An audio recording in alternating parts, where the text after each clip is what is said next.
हम बात करते हैं सोमवार के व्रत की कथा के बारे में। एक बार किसी नगर में एक साहूकार रहता था। उसके घर में धन की कोई कमी नहीं थी, लेकिन कोई संतान न होने के कारण वह बहुत दुखी रहता था। संतान प्राप्ति के लिए वह हर सोमवार को व्रत रखता था और पूरी श्रद्धा के साथ शिव मंदिर जाकर भगवान शिव और माता पार्वती की पूजा करता था। उसकी भक्ति देखकर एक दिन माता पार्वती प्रसन्न होकर भगवान शिव से साहूकार की मनोकामना पूर्ण करने का आग्रह करने लगी। पार्वती जी के आग्रह पर भगवान शिव ने कहा, हे पार्वती, संसार में हर प्राणी को उसके कर्मों का फल मिलता है और जिसके भाग्य में जो हो उसे भोगना ही पड़ता है। लेकिन पार्वती जी ने साहूकार की भक्ति देखकर उसकी मनोकामना पूर्ण करने की इच्छा फिर से व्यक्त की। माता पार्वती के आग्रह पर शिव जी ने साहूकार को पुत्र प्राप्ति का वरदान तो दिया, लेकिन उन्होंने बताया कि यह बालक केवल 12 वर्ष तक ही जीवित रहेगा। माता पार्वती और भगवान शिव की बातचीत को साहूकार सुन रहा था, इसलिए उसे ना तो इस बात की कोई खुशी हुई और ना ही कोई दुख। वह पहले की बात ही शिव जी की पूजा करता रहा। कुछ समय के बाद साहूकार की पत्नी ने एक पुत्र को जन्म दिया। जब वह बालक 11 वर्ष का हुआ तो उसे पढ़ने के लिए काशी जी भेज दिया गया। साहूकार ने पुत्र के मामा को बुलाकर उसे बहुत सारा धन देते हुए कहा कि तुम इस बालक को काशी विद्या प्राप्ति के लिए ले जाओ। तुम लोग रास्ते में यज्ञ कराते जाना और ब्राह्मणों को भोजन दक्षिणा देते हुए जाना। दोनों मामा भांजे इसी तरह यज्ञ कराते और ब्राह्मणों को दान दक्षिणा देते काशी नगरी निकल पड़े। इस दौरान रात में एक नगर पड़ा जहाँ नगर के राजा की कन्या का विवाह था, लेकिन जिस राजकुमार से उसका विवाह होने वाला था वह एक आंख से काना था।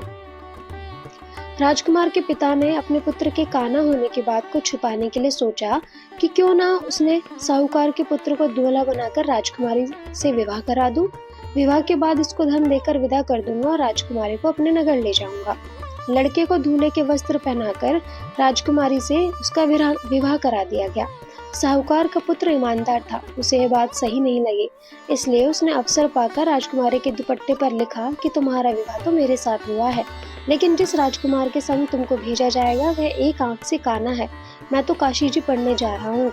जब राजकुमारी ने चुन्नी पर लिखी बातें पढ़ी तो उसने अपने माता पिता को यह बात बताई। राजा ने अपनी पुत्री को विदा नहीं किया, फिर बारात वापस चली गई। दूसरी ओर साहूकार का लड़का और उसका मामा काशी जी पहुंचे और वहां जाकर उन्होंने यज्ञ आरंभ किया। जिस दिन लड़का 12 साल का हुआ उस दिन भी यज्ञ का आयोजन था।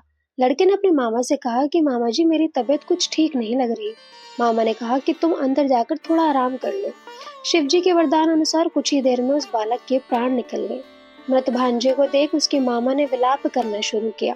संयोगवश उसी समय शिव जी और माता पार्वती उधर से जा रहे थे। पार्वती माता ने भोलेनाथ से कहा, स्वामी, मुझे इसके रोने के स्वर सहन नहीं हो रहा, आप इस व्यक्ति के कष्ट को अवश्य दूर करो। जब शिव जी मृत बालक के समीप गए तो वह बोले कि यह उसी साहूकार का पुत्र है जिसे मैंने 12 वर्ष की आयु का वरदान दिया था। अब उसकी आयु तो पूरी हो चुकी है, लेकिन मृत भाव से विभोर माता पार्वती ने कहा कि हे महादेव, आप इस बालक को और आयु देने की कृपा करें, अन्यथा इसके वियोग में इसके माता पिता भी तड़प तड़प कर मर जाएंगे। माता पार्वती के पुनः आग्रह करने पर भगवान शिव ने उस लड़के को जीवित होने का वरदान दे दिया। शिव जी की कृपा से वह लड़का जीवित हो उठा। शिक्षा पूरी करके लड़का मामा के साथ अपने नगर की ओर वापस चल दिया।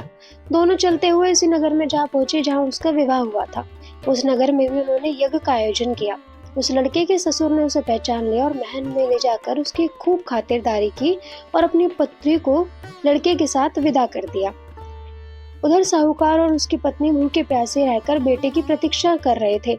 उन्होंने प्रण रखा था कि यदि उन्हें अपने बेटे की मृत्यु का समाचार मिला तो वह भी प्राण त्याग देंगे।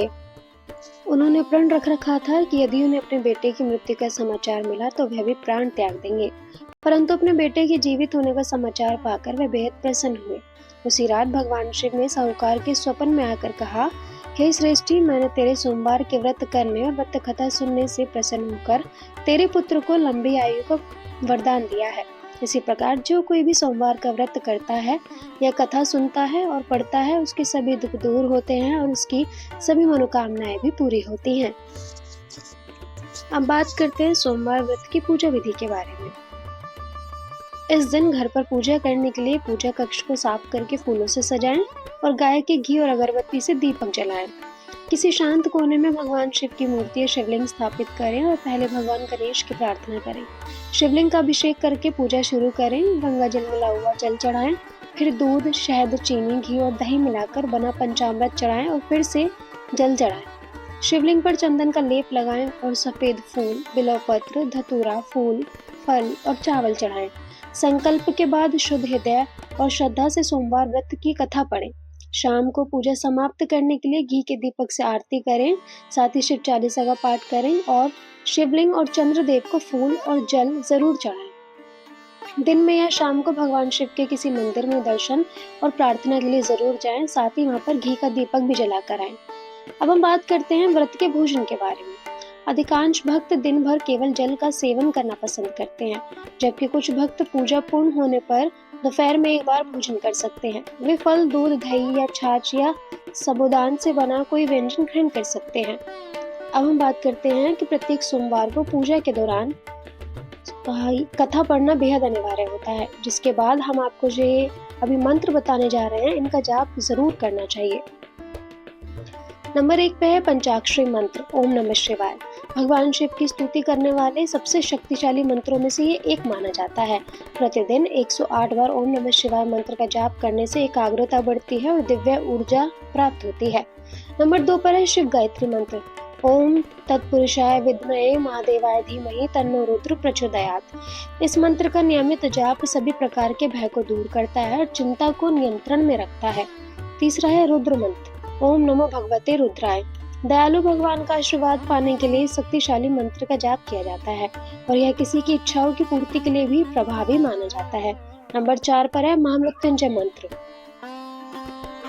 जो कि ये है, ओम त्र्यंबकम यजामहे सुगंधिम पुष्टिवर्धनम उर्वारुकमिव बंधनात् मृत्यु मोक्ष मामृतात्।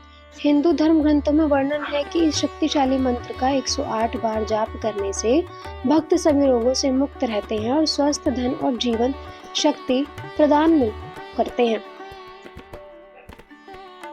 हिंदू धर्म में सप्ताह के हर दिन का अलग धार्मिक महत्व माना जाता है।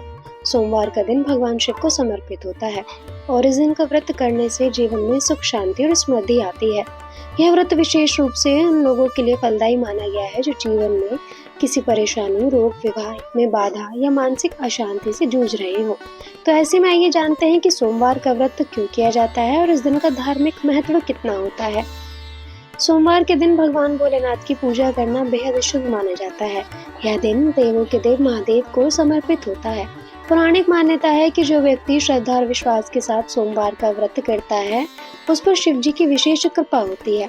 खासकर सावन के महीनों में भी सोमवार का व्रत और भी कई ज्यादा फलदायी माना जाता है। कहा जाता है कि इस व्रत से न सिर्फ विवाह में आ रही बाधाएं दूर होती हैं, बल्कि वैवाहिक जीवन भी सुखमय बना रहता है। यही कारण है कि कुंवारी कन्याएं मनचाहा जीवन साथी पाने के लिए और विवाहित महिलाएं पति की लंबी उम्र के लिए इस व्रत को करती हैं।